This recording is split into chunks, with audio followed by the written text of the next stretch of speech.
नमस्कार दोस्तों, स्वागत है आपका हमारे YouTube चैनल जरधारी क्लासेस में। दोस्तों, उत्तराखंड जीके के इस ऑनलाइन कोर्स में हम यहां पे डिस्कस कर रहे हैं उत्तराखंड की प्रमुख योजनाएं। उत्तराखंड की प्रमुख योजनाओं का आज ये सेकंड पार्ट है और इसका जो पिछला पार्ट था यानी फर्स्ट पार्ट था उसमें हमने डिस्कस किया था वर्ष 2019 से लेकर 2021 तक की सभी महत्वपूर्ण योजनाएं जो संचालित की जा रही हैं उत्तराखंड राज्य में। इसमें एक योजना का नाम छूट गया था जिसका नाम है मुख्यमंत्री वात्सल्य योजना। ये काफ़ी इंपॉर्टेंट योजना है मुख्यमंत्री वात्सल्य योजना, जिसकी शुरुआत कब हुई 2 अगस्त 2021 को। मुख्यमंत्री वात्सल्य योजना कब शुरू की गई? 2 अगस्त 2021 को। किसके द्वारा शुरू की गई? वर्तमान में जो मुख्यमंत्री है पुष्कर सिंह धामी। साथ ही साथ जो ये मुख्यमंत्री वात्सल्य योजना है इसकी शुरुआत की घोषणा किसने की थी? इससे जो पूर्व में मुख्यमंत्री थे तीरथ सिंह रावत, लेकिन 2 अगस्त 2021 को वर्तमान में जो मुख्यमंत्री है पुष्कर सिंह धामी, उन्होंने उत्तराखंड में मुख्यमंत्री वात्सल्य योजना का शुभारंभ किया। अब जो ये मुख्यमंत्री वात्सल्य योजना है इसका संबंध किससे है? तो ये है जो कोविड-19 के कारण जो बच्चे अनाथ हो चुके हैं उन अनाथ बच्चों के लिए यहाँ पे शुरू की गई है मुख्यमंत्री वात्सल्य योजना। और इस योजना के तहत जो कोविड-19 के कारण जो बच्चे अनाथ हो चुके हैं 21 वर्षों तक, यानी 21 वर्ष तक, जब तक वो 21 वर्ष के नहीं हो जाते तब तक उनके भरण पोषण की, उनके शिक्षा की और उनके रोजगार की जो जिम्मेदारी होगी वो किसकी होगी? राज्य सरकार की होगी। साथ ही साथ इन अनाथ बच्चों को प्रतिमाह 3,000 रुपये का भत्ता भी दिया जाएगा। तो ये सारी चीज़ें आपको नोट करनी है, एग्जाम में पूछा जा सकता है कि मुख्यमंत्री वात्सल्य योजना के तहत सबसे पहले तो इसका संबंध किससे है? तो कोविड-19 के कारण जो बच्चे अनाथ हुए हैं। साथ ही साथ इसमें कितना भत्ता दिया जाएगा? प्रतिमाह 3,000 रुपये का भत्ता दिया जाएगा। तो ये योजना 2 अगस्त 2021 को शुरू हो चुकी थी। तो पिछली वीडियो में हम इसको बताना भूल गए थे। तो आज हम यहाँ पे डिस्कस करेंगे अब इस वीडियो में उत्तराखंड की प्रमुख योजनाएं जो कि वर्ष 2019 से पहले शुरू की गई थी और आज भी उत्तराखंड राज्य में संचालित की जा रही है। तो वर्ष 2019 से पहले जितनी भी तमाम महत्वपूर्ण योजनाएं उत्तराखंड राज्य में शुरू हुई थी उनको हम पूरी तरह से कवर करेंगे आज की वीडियो में। तो चलिए दोस्तों, आज की वीडियो शुरू करते हैं। आज की जो पहली योजना है यहाँ पे वो है वीर चंद्र सिंह गढ़वाली पर्यटन स्वरोजगार योजना। वीर चंद्र सिंह गढ़वाली के बारे में आप सभी जानते होंगे जो कि पेशावर कांड के नायक हैं। पेशावर कांड कब हुआ था? 23 अप्रैल 1930 को पेशावर कांड नामक घटना घटी थी और जिसके नायक कौन है? वीर चंद्र सिंह गढ़वाली। इनके बारे में हमने काफ़ी डिटेल से आपको उत्तराखंड के प्रमुख व्यक्तित्व वाली वीडियो में बता चुके हैं। तो इनके नाम से उत्तराखंड में जो योजना शुरू की गई थी उसका नाम था वीर चंद्र सिंह गढ़वाली पर्यटन स्वरोजगार योजना। ये योजना शुरू की गई थी उत्तराखंड में 1 जून 2002 को। कब शुरू की गई थी? 1 जून 2002 को उत्तराखंड में वीर चंद्र सिंह गढ़वाली पर्यटन स्वरोजगार योजना शुरू की गई थी। अब इस योजना का संबंध किससे है? तो इस योजना का संबंध है या उद्देश्य है पर्यटन के क्षेत्र में स्वरोजगार उपलब्ध कराना या स्वरोजगार को बढ़ावा देना। जैसे आप सभी जानते हैं कि उत्तराखंड में पर्यटन रोजगार की दृष्टि से पर्यटन की बहुत बड़ी भूमिका है। पर्यटन यहाँ पे काफ़ी है और चारधाम यहाँ पे हो गया और ऐसे ही कई पर्यटक स्थल है उत्तराखंड में जिनको देखने के लिए देश विदेश से बहुत सारे पर्यटक आते हैं। तो एक बहुत ही महत्वपूर्ण यहाँ पे जो योगदान है पर्यटन का उत्तराखंड में रोजगार का। तो इसी पर्यटन में स्वरोजगार को बढ़ावा देने के लिए उत्तराखंड राज्य सरकार द्वारा 1 जून 2002 को वीर चंद्र सिंह गढ़वाली पर्यटन स्वरोजगार योजना शुरू की गई थी। उसके बाद जो सेकंड योजना आती है वंदे मातरम योजना। इसका शुभारंभ किया जाता है उत्तराखंड में 9 फरवरी 2004 को और इसका संबंध किससे है? जो गर्भवती महिलाएं हैं उनको निःशुल्क उपचार देना। वंदे मातरम योजना का लक्ष्य क्या था? जो गर्भवती महिलाएं हैं उनको निःशुल्क उपचार देना। कब शुरू की गई थी? 9 फरवरी 2004 को।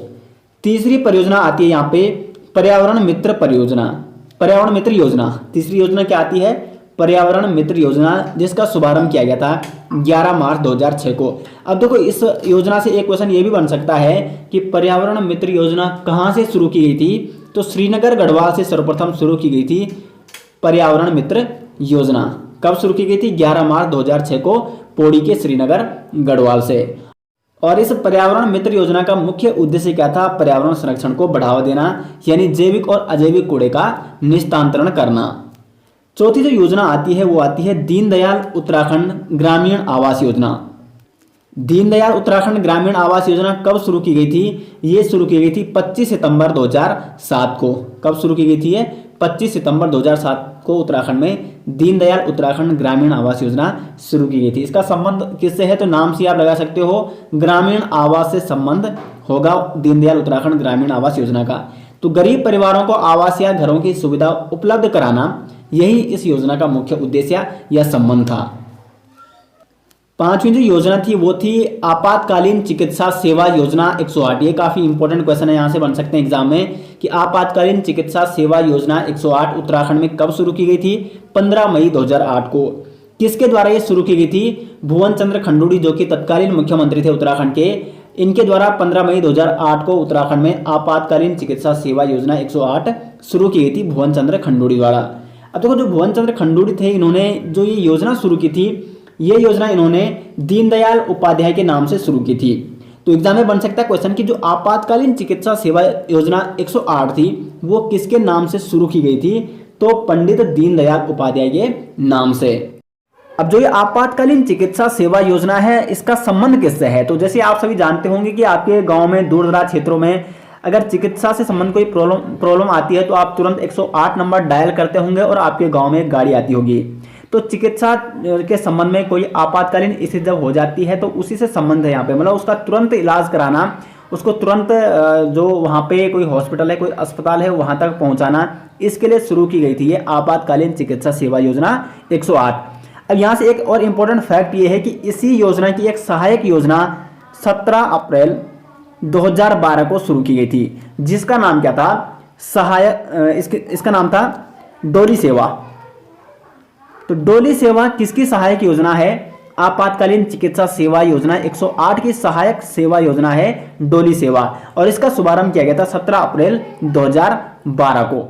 अब देखो, ये डोली सेवा योजना क्या थी? तो जैसे आप सभी जानते होंगे, कुछ क्षेत्र ऐसे होते हैं ग्रामीण में जो बहुत दूरस्थ होते हैं और कई ग्रामीण क्षेत्रों में सड़कें नहीं पहुंच पाई थी उस समय। तो उन क्षेत्रों में अगर कोई समस्या आ जाती है चिकित्सा के संबंध में, कोई आपातकालीन स्थिति हो जाती है, तो उसको डोली के माध्यम से कोई मतलब सड़क तक पहुंचाना और फिर वहां से 108 सेवा उसको क्या करेगी? तुरंत नियर हॉस्पिटल में शिफ्ट कर देगी। तो डोली सेवा जो किसकी सहायक योजना थी? आपातकालीन चिकित्सा सेवा योजना 108 की सहायक योजना थी। 17 अप्रैल 2012 को ये शुरू की गई थी। तो ये काफी इंपॉर्टेंट है, एग्जाम में पूछी जा सकती है। उसके बाद नेक्स्ट आगे बढ़ते हैं यहाँ पे। तो छठी जो योजना है यहाँ पे वो है देवभूमि मुस्कान योजना। इसका शुभारंभ किया गया था 2009 में। देवभूमि मुस्कान योजना कब शुरू की गई थी? 2009 में, जिसका संबंध है जो वंचित वर्ग हैं, जो पिछड़े वर्ग हैं, उन छात्रों को उत्कृष्ट शिक्षा दिलाने हेतु देवभूमि मुस्कान योजना यहाँ पे शुरू की गई थी। सातवीं जो योजना आती है इसका नाम है उत्तराखंड अटल आवास योजना। उत्तराखंड अटल आवास योजना ये शुरू की गई थी राज्य सरकार द्वारा 2009 में, जिसका मुख्य उद्देश्य क्या था? गरीब परिवारों को आवास मुहैया कराना। तो गरीब परिवारों को आवास मुहैया करवाने के लिए राज्य सरकार द्वारा वर्ष 2009 में शुरू की जाती है उत्तराखंड अटल आवास योजना। उसके बाद जो आठवीं योजना आती है जिसका नाम है अटल खाद्यान्न योजना। अटल खाद्यान्न योजना ये उत्तराखंड में शुरू की गई थी 11 फरवरी 2011 में। इस समय के जो तत्कालीन मुख्यमंत्री थे रमेश पोखरियाल निशंक, इनके द्वारा 11 फरवरी 2011 को अटल खाद्यान्न योजना शुरू की गई थी। इस योजना का मुख्य उद्देश्य क्या था? जो आम आदमी है उसको सस्ता राशन यहाँ पे उपलब्ध कराना या मुहैया कराना। तो जो राशन कार्ड धारक व्यक्ति हैं, जो बीपीएल परिवार से संबंध रखते हैं, उनको यहाँ पे 2 रुपये प्रति किलो गेहूं, साथ ही साथ 3 रुपये प्रति किलो चावल की प्रति किलो की दर से चावल यहाँ पे मुहैया करवाना था। और जो एपीएल परिवार के लोग थे उनको यहाँ पे 4 रुपये प्रति केजी के हिसाब से यहाँ पे गेहूं उपलब्ध कराने थे, जबकि 6 रुपये प्रति केजी के हिसाब से यहाँ पे क्या उपलब्ध कराना था? चावल उपलब्ध कराना था। तो कुल मिला के जो ये अटल खाद्यान्न योजना है इसका संबंध है आम आदमी को यहाँ पे सस्ता क्या कराना? सस्ता खाद्यान्न यानी सस्ता राशन उपलब्ध कराना। यही मुख्य उद्देश्य था अटल खाद्यान्न योजना, जिसको शुरू किया गया था रमेश पोखरियाल निशंक द्वारा 11 फरवरी 2011 को। उसके बाद जो नवी योजना आती है इसका नाम है मोनाल योजना। मोनाल योजना इसको शुरू किया जाता है 1 अप्रैल 2011 को। इसका संबंध है जो 11 से 18 वर्ष की जो किशोरियां हैं उनको स्वास्थ्य के क्षेत्र में, स्वच्छता के क्षेत्र में या अन्य कौशल में उनको क्या देना? बढ़ावा देना। तो मोनाल योजना कब शुरू की गई थी उत्तराखंड में? 1 अप्रैल 2011 को। आगे बढ़ते हैं यहाँ पे। देखो यहाँ पे योजनाओं से संबंधित जो भी अगर क्वेश्चन बनते हैं तो आपको मैं पिछली वीडियो में बता चुका हूँ, और हाँ, जिन्होंने पिछली वीडियो नहीं देखी है उसको आप जरूर देखेंगे, वो भी काफ़ी इंपॉर्टेंट है। वर्ष 2019 से लेकर 2021 तक की जितनी भी तमाम योजनाएं संचालित की जा रही है उत्तराखंड में, वो उस वीडियो में हम आपको बता चुके हैं। तो यहाँ पे इस प्रकार से क्वेश्चन पूछे जा सकते हैं कि वो योजना कब शुरू की गई थी, किसके द्वारा शुरू की गई थी, और साथ ही साथ उस योजना का मुख्य उद्देश्य क्या है या किससे संबंध है वो योजना। तो आगे हम बढ़ लेते हैं। यहाँ पे जो 10वीं योजना है इसका नाम है मेरा बुजुर्ग मेरा तीर्थ योजना। मेरा बुजुर्ग मेरा तीर्थ योजना ये कब शुरू की गई थी? वर्ष 2014 में। किसके द्वारा शुरू की गई थी मेरा बुजुर्ग मेरा तीर्थ योजना? ये भी काफी इंपॉर्टेंट है। तो उस समय के जो तत्कालीन मुख्यमंत्री थे हरीश रावत द्वारा, उनके द्वारा मेरा बुजुर्ग मेरा तीर्थ योजना शुरू की गई थी। और इस योजना का जो मुख्य उद्देश्य था वो था कि जो 65 साल से अधिक उम्र के जो बुजुर्ग हैं उनको 4 धामों की निःशुल्क यात्रा कराई जाएगी इस योजना के तहत। अब देखो इस योजना से संबंध एक और इम्पोर्टेंट फैक्ट ये भी है कि 2017 में, वर्ष 2017 में जो मेरा बुजुर्ग मेरा तीर्थ योजना था इसका नाम बदलकर क्या रखा गया है? दीनदयाल मातृ पितृ तीर्थाटन योजना। क्योंकि 2017 में यहाँ पे किसकी सरकार आ गई थी? बीजेपी की सरकार आ गई थी। और अब इसका नाम बदलकर क्या रखा गया था? दीनदयाल मातृ पितृ तीर्थाटन योजना रखा गया है। मेरा बुजुर्ग मेरा तीर्थ योजना का नाम, जिसको शुभारंभ किया गया था हरीश रावत द्वारा। जो पूर्व मुख्यमंत्री थे हरीश रावत जी, 2014 में इसका शुभारंभ इन्होंने किया था। नेक्स्ट आगे बढ़ते हैं। यहाँ पे नेक्स्ट योजना है यहाँ पे मेरा गांव मेरी सड़क योजना। तो जो मेरा गांव मेरी सड़क योजना है इसका शुभारंभ किया गया था वर्ष 2014 में तत्कालीन मुख्यमंत्री हरीश रावत जी द्वारा। देखो मेरा गांव मेरी सड़क योजना ये काफी इंपॉर्टेंट योजना थी। और इसका संबंध क्या था कि जो मतलब संबंध इसका ये था कि जो सड़क के किनारे जो गांव हैं, 1 किलोमीटर दूर जो गांव है, इनको मुख्य सड़क से जोड़ना। माना यहाँ से कोई नेशनल हाईवे गुजर रहा है या आपका राजमार्ग गुजर रहा है या आपका कोई जिला सड़क गुजर रही है, तो यहाँ से माना 1 किलोमीटर दूर कोई गांव है यहाँ पे, तो इस गांव तक मनरेगा के माध्यम से 6 फीट चौड़ी यहाँ पे सीमेंट और कंक्रीट की यहाँ पे क्या बनाई जाएगी? सड़क बनाई जाएगी। और ये मतलब गांव को जोड़ने के लिए काफी महत्वपूर्ण योजना थी मुख्य सड़क से। और आपको बता दें वर्ष 2014 और 15 का जो वित्तीय वर्ष था उस समय इस मेरा गांव मेरी सड़क योजना के तहत कुल 190 सड़कें बनाई गई थी और कुल लंबाई थी इनकी 160.23 किलोमीटर। ये मैं आपको जानकारी के लिए बता रहा हूँ, इंपॉर्टेंट नहीं है वैसे। और उसके बाद जो 2015-16 का जो वित्तीय वर्ष था इसके तहत यहाँ पे 159 सड़कें बनाई गई थी मेरा गांव मेरी सड़क योजना के तहत, जिनकी टोटल लंबाई थी 125.43 किलोमीटर। उसके बाद वर्ष 2018-19 आते आते फिर सड़कों की संख्या घट के हुई थी, सिर्फ मात्र 20 सड़कें बनाई गई थी इस योजना के तहत, जिनकी टोटल लंबाई थी 19.42 किलोमीटर। और अभी वर्तमान में 2020-21 का जो ये वित्तीय वर्ष था उसमें सिर्फ 30 सड़कें ही बन पाई थी, जिनकी टोटल लंबाई थी 28.45 किलोमीटर। तो जैसे जैसे यहाँ पे योजना जब शुरू हो जाती है तो तत्कालीन 1-2 वर्ष तो उसका प्रभाव देखने को मिलता है, लेकिन धीरे धीरे फिर उसमें क्या आ जाती है? गिरावट आ जाती है। तो काफ़ी इंपॉर्टेंट योजना थी मेरा गांव मेरी सड़क योजना, जिसके तहत जो सड़क के किनारे 1 किलोमीटर दूर तक के गांव थे वहां तक सड़कें पहुंचाना किसके माध्यम से? मनरेगा के माध्यम से। पूछा जा सकता है कि मेरा गांव मेरी सड़क योजना के तहत जो 1 किलोमीटर की सड़क बनाई जाएगी मुख्य सड़क से गांव तक के लिए, वो किसके माध्यम से बनाई जाएगी? मनरेगा के माध्यम से। ठीक है।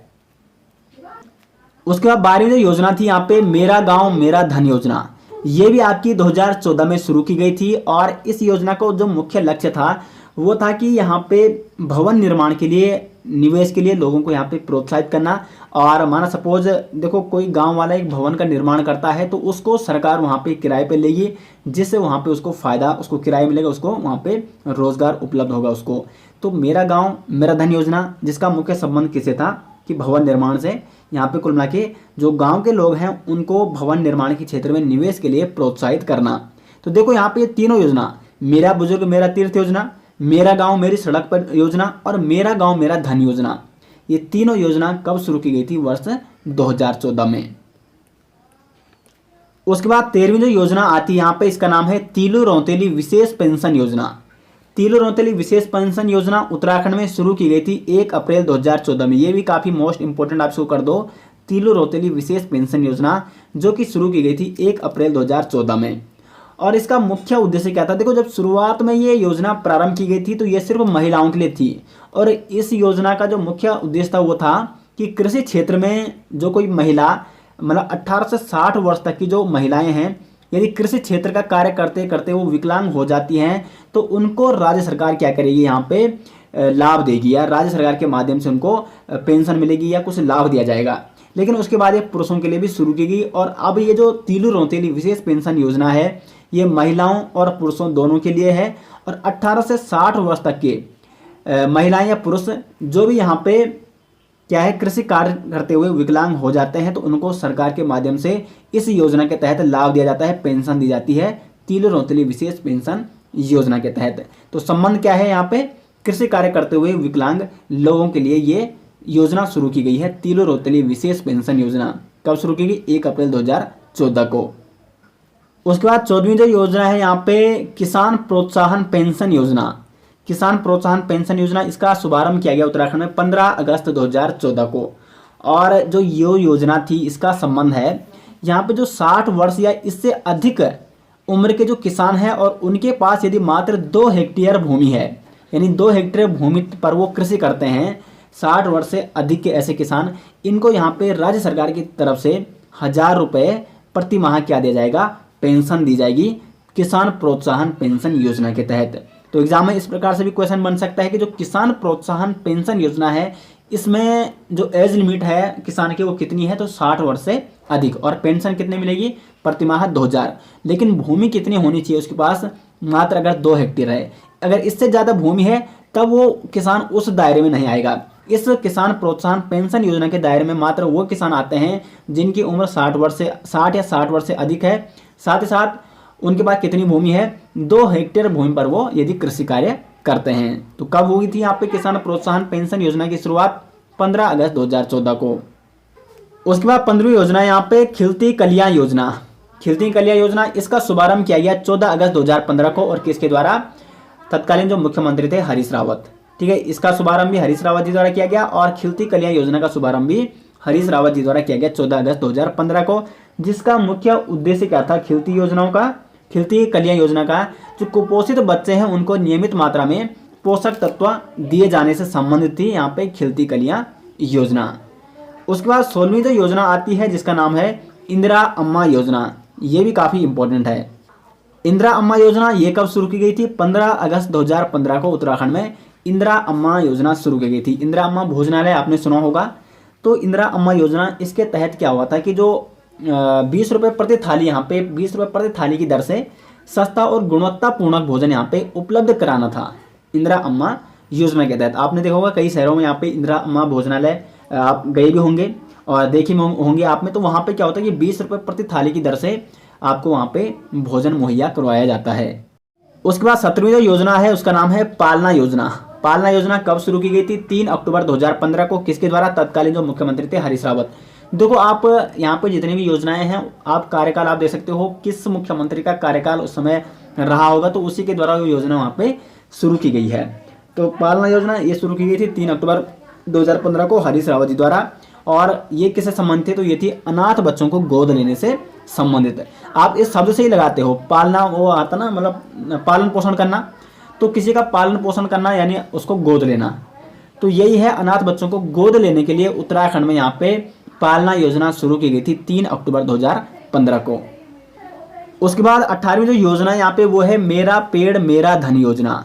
तो मेरा पेड़ मेरा धन योजना, इसका शुभारंभ किया गया था 2015 में। किसके द्वारा, मुख्यमंत्री हरीश रावत जो तत्कालीन मुख्यमंत्री थे।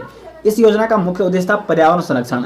देखो जब ये योजना शुरू की गई थी तो उस समय हरीश रावत जी द्वारा जो ये मेरा पेड़ मेरा धन योजना है इसको जोड़ा गया था उत्तराखंड का जो एक विशेष पर्व है हरेला पर्व। हरेला यहाँ पे उत्तराखंड में हरियाली यानी हरेला पर्व मनाया जाता है, जिसका मतलब जो क्या एक प्रतीक है हरियाली का। तो इस हरेले पर्व से जोड़ा गया था मेरा पेड़ मेरा धन योजना को, और जिसका मुख्य उद्देश्य क्या था यहाँ पे पर्यावरण संरक्षण को बढ़ावा देना। तो आ सकता है एग्जाम में कि मेरा पेड़ मेरा धन योजना का संबंध या इसको किससे जोड़ा गया, किस पर्व से जोड़ा गया, हरेला पर्व से। उसके बाद नेक्स्ट जो योजना है 19वीं चार धाम राजमार्ग विकास परियोजना। ये भी काफ़ी इंपॉर्टेंट है, चार धाम राजमार्ग विकास परियोजना।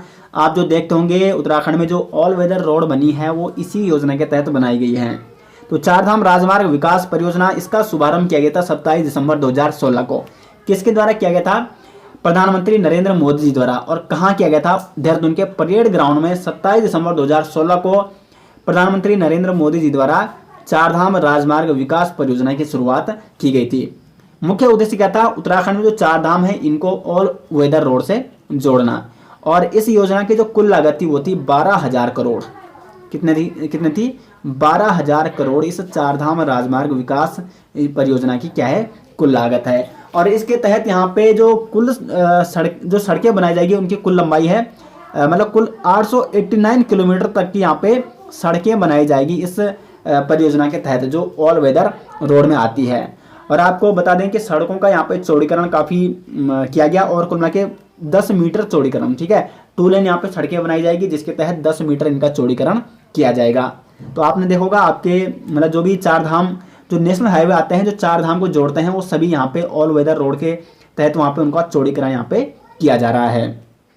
अब जो ये 4 धाम राजमार्ग विकास परियोजना है इसमें आपका ऋषिकेश से होते हुए कहाँ जाएगी, जो नेशनल हाईवे जाता है रुद्रप्रयाग और वहाँ से वो कहाँ जाता है आपका बद्रीनाथ चले जाता है, फिर बद्रीनाथ से माणा।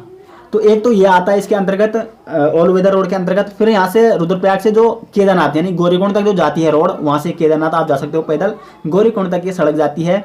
तो इसको भी ऑल वेदर जो रोड है यानी जो 4 धाम परियोजना है, 4 धाम राजमार्ग परियोजना, इसके तहत इसका भी चौड़ीकरण किया जाएगा और किया जा चुका है कई सड़कों का। उसके बाद जो ऋषिकेश से आपका धरासू हो गया, धरासू से एक रोड जाती है गंगोत्री और धरासू से एक रोड जाती है यमुनोत्री। तो इस प्रकार से यहाँ पे ये 4 धाम जुड़ चुके हैं ऑल वेदर रोड से। और एक और अन्य सड़क यहाँ पे टनकपुर से पिथौरागढ़, ये भी इसी परियोजना के अंतर्गत आती है। उसके बाद जो नेक्स्ट योजना आती है गंगा ग्राम स्वजल योजना। तो गंगा ग्राम स्वजल योजना जिसका शुभारंभ किया गया था 20 फरवरी 2018 को। और इसका शुभारंभ किसने किया, तत्कालीन जो केंद्रीय पेयजल मंत्री थी उमा भारती और उत्तराखंड के जो तत्कालीन पेयजल मंत्री थे प्रकाश पंत, इन्होंने 20 फरवरी 2018 को गंगा ग्राम स्वजल योजना की शुरुआत की थी। अब देखो इस योजना की शुरुआत कहाँ से हुई थी, तो उत्तरकाशी के बगोड़ी गांव से शुरू हुई थी गंगा ग्राम स्वजल योजना की शुरुआत। कब शुरू की गई थी, 20 फरवरी 2018 को। उसके बाद 21वीं जो योजना आती है ये भी मोस्ट इंपोर्टेंट आप शुरू कर सकते हो, अटल आयुष्मान उत्तराखंड योजना। ये भी काफ़ी इंपॉर्टेंट योजना है, अटल आयुष्मान उत्तराखंड योजना। अब देखो जब ये योजना शुरू की गई थी अटल आयुष्मान उत्तराखंड योजना, इससे पहले आपको केंद्र सरकार की एक योजना के बारे में जानना अति आवश्यक होगा। केंद्र सरकार ने क्या किया, 23 सितंबर, ठीक है, डेट पे आप नोट कर सकते हो, 23 सितंबर 2018 को केंद्र सरकार ने आयुष्मान भारत योजना की शुरुआत की। लेकिन केंद्र सरकार की जो योजना थी इसके मानकों के अनुसार उत्तराखंड में केवल 5.37 लाख परिवारों को ही इस योजना का लाभ मिल पा रहा था। अब राज्य सरकार ने यहाँ पे क्या किया, इसी योजना के सापेक्ष एक नई योजना शुरू की। यहाँ पे मतलब इसी योजना का नाम बदल करके क्या रख दिया, अटल आयुष्मान उत्तराखंड योजना कर दिया और इसका शुभारंभ किया 25 दिसंबर 2018 को। इस योजना के तहत देखो जो केंद्र सरकार की योजना थी उसके तहत तो सिर्फ 5.37 लाख परिवारों को फायदा मिल रहा था, लेकिन जो राज्य सरकार की अटल आयुष्मान उत्तराखंड योजना है जिसका शुभारंभ किया गया 25 दिसंबर 2018 को, तत्कालीन मुख्यमंत्री थे त्रिवेंद्र रावत, उन्होंने इस योजना का शुभारंभ किया और इस योजना के तहत 23 लाख परिवारों को इस योजना का लाभ मिलेगा, स्वास्थ्य संबंधी लाभ। अब देखो इस योजना के कुछ इंपॉर्टेंट अदर फैक्ट भी हैं। एक तो इस योजना को हर घर में पहुंचाने के लिए सरकार ने एक हेल्पलाइन नंबर जारी किया 104। तो 104 जो हेल्पलाइन नंबर है उसका संबंध किससे है, अटल आयुष्मान उत्तराखंड योजना से। और साथ ही साथ जो गोल्डन कार्ड भी बनाए गए उत्तराखंड राज्य सरकार द्वारा। तो पूछा जा सकता है कि जो गोल्डन कार्ड थे वो किस योजना से संबंधित हैं, अटल आयुष्मान उत्तराखंड योजना से संबंधित है उत्तराखंड में गोल्डन कार्ड। दोस्तों तो ये थी यहाँ पे उत्तराखंड की प्रमुख योजनाएं जो वर्ष 2019 से पहले यहाँ पे शुरू हो चुकी थी। तो जो उत्तराखंड की प्रमुख योजनाएं एक टॉपिक यहाँ पे कंप्लीट हो जाता है और इसके जस्ट जो नेक्स्ट वीडियो आएगी वो इसके MCQ सेट पे आएगी। तो आप अच्छी तरीके से दोनों वीडियो को जिन्होंने नहीं देखा अच्छे से देख लें। और इससे जो पिछली वीडियो थी उसमें हमने आपको कवर करा दिया है वर्ष 2019 से लेकर 2021 तक की सभी महत्वपूर्ण योजनाएं। और इस वीडियो में हमने यानी इसके जो सेकंड पार्ट था इसमें हमने 2001 से लेकर 2018 तक की सभी महत्वपूर्ण योजनाओं को यहाँ पे कवर कर दिया है। तो कुल मिला के कंप्लीट 2001 से लेकर 2021 तक की सभी योजनाएं आपको यहाँ पे प्रोवाइड करा दी गई हैं अच्छे से एक्सप्लेन करके। और आपको अच्छे से जो भी यहाँ पे बीच में जो भी इंपॉर्टेंट फैक्ट बताए गए हैं किसी भी योजना के संबंध में आपको सारे नोट्स करने हैं। और इसका MCQ सेट बहुत जल्दी नेक्स्ट वीडियो में आ जाएगा, तो आप अच्छे से इसको तैयार रखें तब तक। तो आशा करते हैं दोस्तों आपको वीडियो पसंद आई। वीडियो को लाइक और शेयर जरूर करें और वीडियो कैसे लगी कमेंट बॉक्स में भी अपनी राय जरूर दें। मिलते हैं दोस्तों नेक्स्ट वीडियो, तब तक के लिए धन्यवाद।